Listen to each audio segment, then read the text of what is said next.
오늘 말씀 7병이어 말씀을 설명을 드리도록 하겠습니다. 자, 7병이어와 5병이어 사건을 조금 비교해 가면서 여러분에게 설명을 드리도록 하겠습니다. 자, 그러면 자, 일단 5병이죠. 5병과 7병입니다. 자, 5병 2병 예, 7병 2어가 아닙니다. 5병 2어 확실하게 5개의 떡과 2마리의 물고기지만 7병은 2마리가 아닙니다. 7개의 떡은 맞으나 물고기는 2마리가 아닙니다. 작은 생선 2어마리. 이해하십니까? 성경은 자세히 보셔야 됩니다. 자, 그럼 성경 이 5병이어와 7병이어 지금도 뭐 우리가 알지 못하는 것 가운데 이러한 기적이, 이러한 기사가 일어날 수 있습니다. 하지만 이 사건은 지금 현 시대보다 언제 일어나느냐? 구약으로 휙 넘어가면 이 5병이어와 7병이어는 만나 사건과 같습니다. 만나 사건과 연결되는 사건입니다. 자, 만나 애굽에 살 때 일어났습니까? 광야에서 살 때 일어났습니까? 광야라고 하는 것은 유대 민족, 이스라엘 민족이 아무것도 준비할 수 없는 상황. 왜냐? 하나님 앞에 급작스럽게 인도를 받고 그곳에 나와서 계속해서 이동 중이기 때문에 자기들이 뭐 땅을 개간해서 뭘 심어서 경작을 해서 추수해서 먹을 수 있는 환경이 전혀 되어지지 않습니다. 계속 이동을 해야 됩니다. 그래서 하나님의 전적인 은혜 가운데 하나님이 내려주시는 것이 바로 만나입니다. 자, 5병이요 7병이요 똑같습니다. 예수님 앞에 모여온 자들, 예수님이 하시는 기사와 이적과 표적을 체험하고 예수님이 하시는 말씀을 듣기 위해서 그들은 생업을 뒤로 하고 항상 예수님만 따라다닙니다. 그들에게 예수님께서 먹을 것을 주시는 거예요. 이해하십니까? 자, 그럼 우리에게는 어떻게 되느냐? 우리는 지금은 아니죠. 지금은 여러분이 수고하시고 애쓰시면 수고하고 애쓸 만큼 그만큼 나에게 소산이 돌아옵니다. 그럼 이 일은 언제 일어나느냐? 구약에 일어났던 일이 예수님 당시에 일어나고 예수님 당시에 일어나는 일이 바로 예수님 재림하실 때 일어나게 됩니다. 그래서 이 5병과 7병이어는 계시의 시대, 계시록 시대 때 이와 같은 사건이 다시 일어나게 됩니다. 계시록을 조금 자세히 배워보신 분은 금방 이해가 가실 줄 믿습니다. 계시록 시대에는 내가 아무리 수십억을 갖고 있어도 그 돈을 쓸 수 없잖아요. 그죠? 그 돈을 쓰려면 어떻게 됩니까? 여기다가 멋있는 거 하나 받아야죠. 남들한테 자랑하려면 여기다 받아야죠. 그죠? 여기다가 딱 새겨놔야 내가 가진 돈을 쓸 수 있습니다. 하지만 여기다 멋있게 새기면 어디 갑니까? 예, 뜨끈뜨끈 하지 못해 폴폴 끓는 어두운 데 가게 됩니다. 그래서 우리는 그것을 거부할 수밖에 없고 그것을 거부하면 그 때에는 먹고 마시는 것이 굉장히 어렵습니다. 그렇기 때문에 5병이어와 7병을 통해서 우리에게 하나님께서 먹을 것과 입을 것과 어떠한 것을 인도해 주시고 채워주시는 사건이 바로 5병이어 7병이요. 여기까지는 이해 가시죠? 네. 자, 그럼 5병이어 7병이어 설명을 드리면, 자, 떡은 5개와 7개고 물고기는 2마리와 2어마리입니다. 2어마리. 그 다음에 이 많은 인원이 먹고 남은 조각이 있습니다. 남은 조각이 5병이어에서는 몇 조각을 거두었을까요? 얼마만큼을 거두었을까요? 12방줄입니까? 바구니입니까? 네, 12바구니입니다. 자, 7병이에서는 먹고 남은 조각이 몇 방줄일까요? 바구니일까요? 7방줄입니다. 7방줄이. 그 다음에 이제 여자와 아이를 제외하고 배불리 먹고 남은 남자가 장정이 5병이에서는 몇 명일까요? 5,000명이고 7병이에서는 4,000명이 됩니다. 자, 이해가시죠? 글씨 잘 보이시라고 좀 크게 썼는데 잘 보이십니까? 네. 이 글씨체는 제가 만든 뱀사체입니다. 뱀처럼 꼼꼼한 뱀사체. 자, 그러면 5개의 떡과 7개의 떡. 숫자만 하나 들어갈게요. 자, 이렇게 나눠서 보시면 되겠습니다.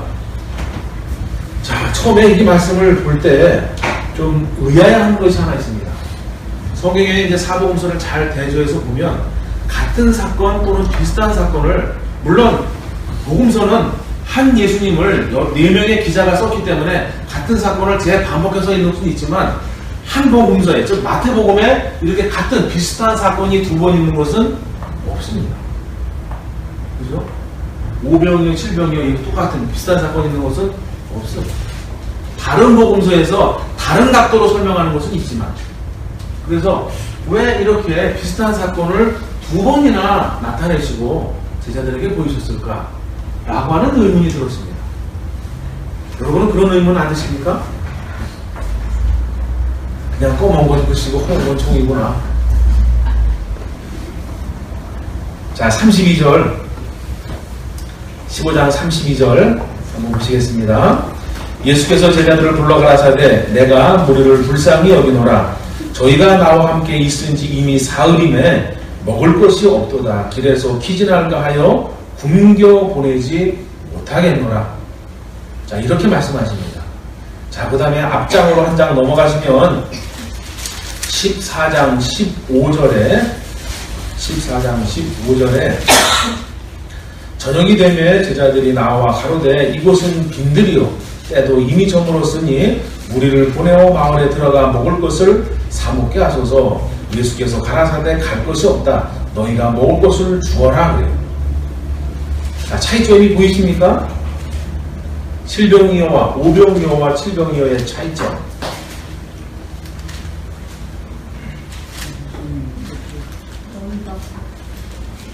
네, 차이점.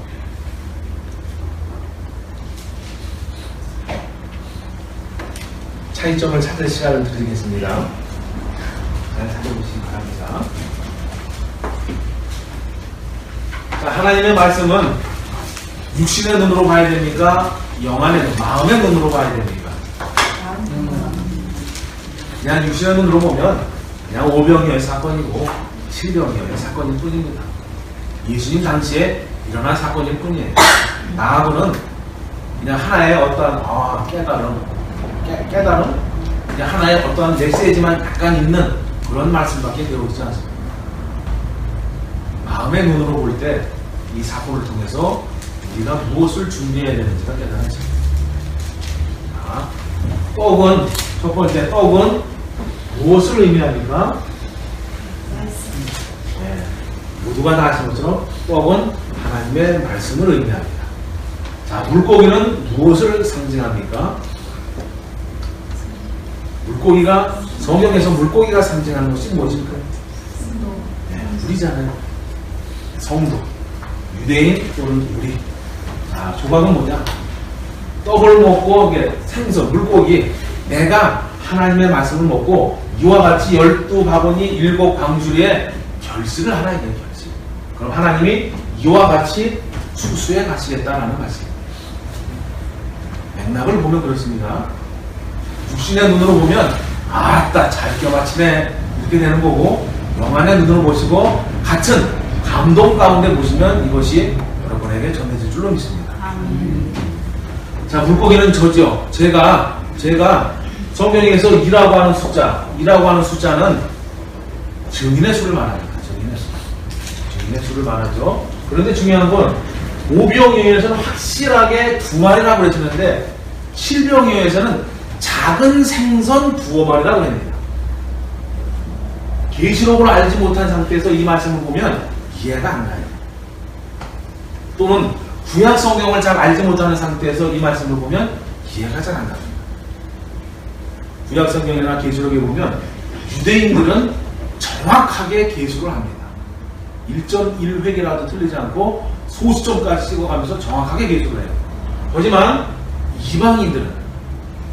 이방인들은 하나의 이렇게 그룹으로 그냥 뭉텅거려서 설명합니다.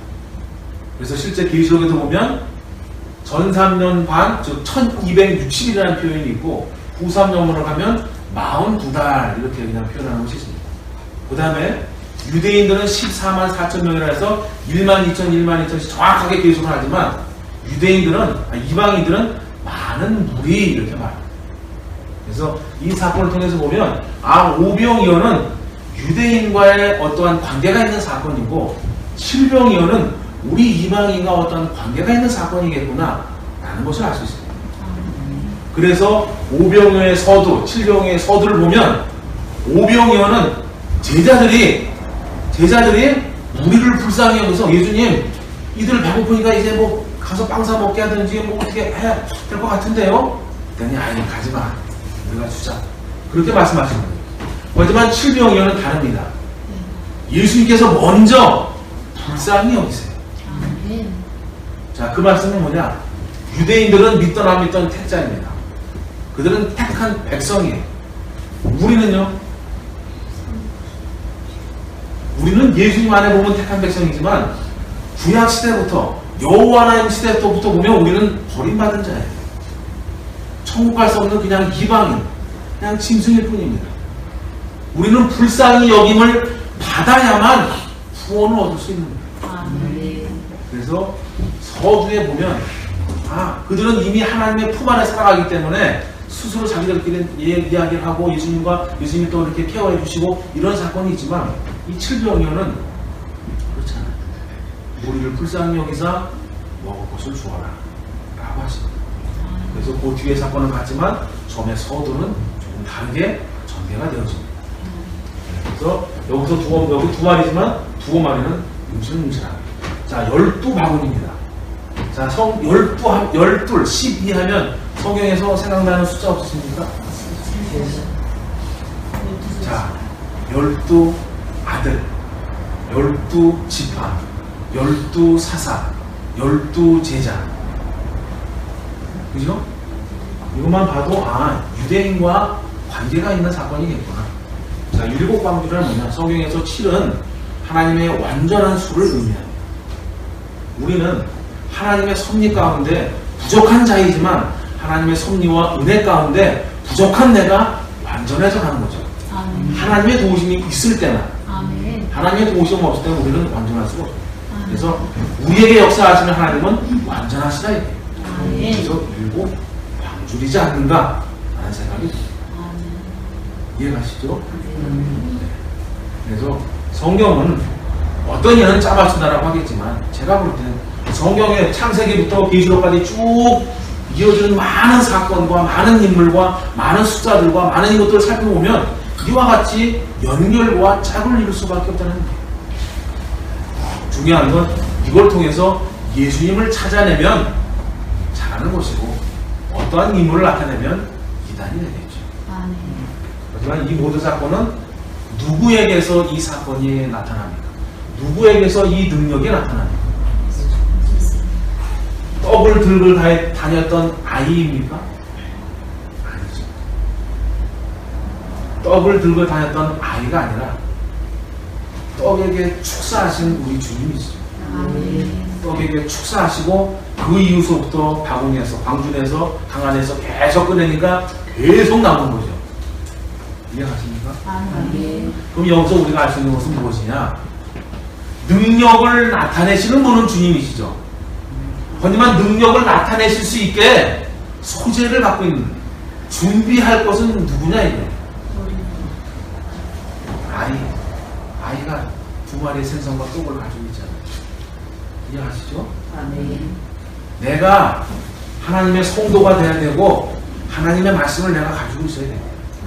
그래야 내가 하나님의 거룩한 길을 가는 성도, 하나님의 말씀을 가지고 있을 때 그때 하나님이 내 안에 있는 것을 가지고 능력되게 하시고 내 안에 있는 걸 가지고 이 모든 것을 나타내게 하사 사마리아 땅까지 증거도 하게 하시고 이웃에게 하나님의 사랑을 전할 수도 있는 거예요. 그래서 능력을 나타내시는 분은 주님이지만 준비해야 될 것은 나다. 그러면 맨 마지막에 이제 5,000명이 먹었고 4,000명이 먹었습니다. 이 두 사건에서 중요한 건 뭐냐? 여자를 제외합니다.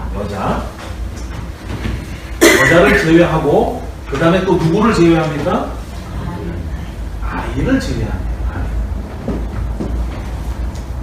이거 잘못 설명하면 우리 주님은 남성 우월주의, 유대 우월주의 이렇게 생각하시면 큰일 납니다. 그런 것이 아니에요. 육신으로 보면 우리 주님은 남성 우월주의, 유대 우월주의, 믿는 자 우월주의처럼 보이시겠지만 영안의 눈으로 보시면 전혀 그렇지 않습니다. 자, 일단 첫 번째로 성경에서 하나님의 분사로 또한 하나님의 제사장으로 뽑히려면 여자나 어린아이는 되어지지 않습니다. 억울하다 하시면 저한테 말씀하지 마시고 주님에게 말씀하시면 안 됩니다. 저는 그냥 나타난 걸 설명드릴 뿐입니다. 그러면 여자는 왜 분사가 되지 못하며 왜 제사장이 되지 못하느냐? 레위기에 보면 잘 나타나죠. 여자는 남자와 달리 무엇을 합니까? 제가 하지 못하는 것, 남자가 하지 못하는 건 하나 있죠, 그죠? 여성은 한 달에 한 번씩 마술을 부를 줄 압니다. 하지만 그 마술이 성경에서는 부정한 것이 됩니다. 왜? 생명을, 피는 생명인데 그 생명을 흘려버리는 것이기 때문에 부정한 것이 됩니다. 그래서 분사로 제사장으로 부름을 받을 수가 없습니다. 그 다음에 아이는 제가 우리 여기 찬혁군과 싸우면 누가 이기겠습니까? 눈 감고 싸워도 제가 이기겠죠. 찬혁이가 그래도 태권도 배워서 질 수도 있습니다. 어린아이면 육신적으로 봤을 때도 힘도 없고 능력도 없고 아무리 무술을 배워도 어른과는 다르겠죠. 영적으로 어리면 형제를 섬겨야 되는데 그 사람을 붙잡고 너 왜 나 안 섬겨? 이러면 무슨 주의를 하네? 이해가시죠? 여자와 아이를 뺀 것은 차별하는 것이 아니라 여자와 같이 여자라 그래서 문학이 참 잘 설명드렸는데 내가 부정한 사람이 되어서는 안 된다는 뜻이에요. 지금의 여성분들은 절대 부정하지 않습니다. 이것은 영적인 의미를 찾아드리는 거예요. 네. 하나님 앞에 군사로 하나님 앞에 제사장으로 쓰임 받으려면 부정해서는 안 된다는 말씀이에요. 믿음이 어려서는 안 된다는 말씀입니다. 장성한 자가 되어야 되고 하나님 앞에 회개하여서 온전한 자가 됐을 때 그때 하나님 앞에 수임을 받을 수 있고 하나님 앞에 인도함 받을 수 있다는 말씀이지 차별하는 말씀이 아니에요. 그래서 여자와 아이를 왜 제했느냐? 우리는 하나님 앞에 온전하기 위해서 날마다 애를 써야 되고 장성하기 위해서 날마다 애를 써야 되는구나. 그러할 때 하나님 앞에 이 사건 속에 내가 들어가서 실제 어느 시대 때 기근 때에 실제로 하나님이 주시는 양식을 먹을 수가 있는 거고 영적으로 말하면 실제 육적으로 말하면 그날에 가서 환란 시대 가면 실제 하나님이 먹을 것을 주십니다. 하지만 지금 은혜 시대 말하면 말씀의 능력을 주신다는 얘기예요. 말씀의 능력. 첫 번째 뭐냐? 떡을 준비해야 되고 두 번째 부정한 것을 버려야 되고 어린아이의 모습을 버릴 때 그때 하나님이 나에게 영혼의 양식을 주신다는 말씀이에요. 그래서 이 사건이든 이 사건이든 크게 상관은 없지만 나누자면 유대인과 이방인의 차이겠지만 우리는 다 같이 믿는 거예요. 그래서 내가 준비해야 될 건 뭐냐? 부정한 것, 즉 늘 의기에 합당한 삶을 살아야 되고 어린아이가 되지 않고 장성한 자가 되기 위해서 노력을 해야 되고 또한 성도로서 물고기 성도로서 거룩한 삶 살도록 노력을 해야 되고 그 다음에 하나님의 말씀을 내 신령 가운데 늘 차고 넘치도록 묵상하고 깨닫고 읽으셔야 됩니다. 그럴 때 하나님이 내 안에 있는 것을 눈뜨게 하시고 나타나게 하신 줄 믿습니다. 사랑하는 성도 여러분, 이 모든 말씀을 깨달음으로 받으셔야 됩니다. 아는 사람이 성경을 보고 아는 사람이 묵상을 하고 아는 사람이 많은 인터넷 매체를 통해서 많은 지식을 공유하고 봅니다. 하지만 깨닫지 못하면 그것은 나의 머리만 크게 하고 영적으로는 교만하게만 합니다. 자, 여러분 또 비유를 드릴게요. 여러분이 양식 밥을 드십니다. 그죠? 밥을 드실 때 밥을 아무리 많이 드셔도 내 몸에서 에너지로 바뀌지 않으면 나는 크지 않습니다. 제가 여러분 잘 보세요. 제가 왜 이렇게 클까요? 우리 교회에서 저보다 크신 분? 제가 왜 이렇게 클까요? 많이 먹어서요? 그렇지 않습니다. 그렇지 않아요. 제 동생이 더 많이 먹습니다. 이게 저는 만만해요. 소화력이 좋아서 이 들어온 모든 그런 양식을 에너지로 잘 바꿔요. 그래서 큽니다. 육신이. 영도 마찬가지예요. 아무 말씀이나 많이 먹는다고 크는 것이 아니라 단 한 말씀을 먹어도 그 말씀을 깨달을 때 그때 내 영이 자라요. 그때 내 영이 자라고 중요한 건 하나님의 말씀을 깨닫지 먹고 깨닫지 못하면 영혼은 자라지 않습니다. 생각이 자랐다고 영혼이 자란 것처럼 생각하지 마시기 바랍니다. 우리는 그래요. 내가 교회를 10년 다녔고 내 직분이 이렇고 내가 어떻고 그러니까 나는 이와 같이 믿음이 있어 라고 말합니다. 하지만 그건 경험일 뿐이에요. 머리가 그와 같이 많은 것을 체득한 것 뿐입니다. 믿음은 달라요. 한 말씀이라도 깨닫고 그 깨달은 것처럼 살아갈 때 깨달은 것대로 살아갈 때 그때 아주 조금씩 자라는 게 믿음입니다. 아멘. 우리가 깨달아야 될 건 뭐냐? 나의 경험, 나의 오랜 세월, 나의 직분, 나의 어떠한 열정, 열심 이것이 믿음이라고 생각하지 마시기 바랍니다. 믿음은 예수님의 말씀을 진실하게 믿고 그 말씀을 깨닫고 그 말씀대로 살아서 그 말씀에 결실할 때 그 결실이 나의 믿음인 것입니다. 아멘. 여러분에게 결실이 있기를 주의 이름으로 축원합니다. 아멘. 기도하겠습니다.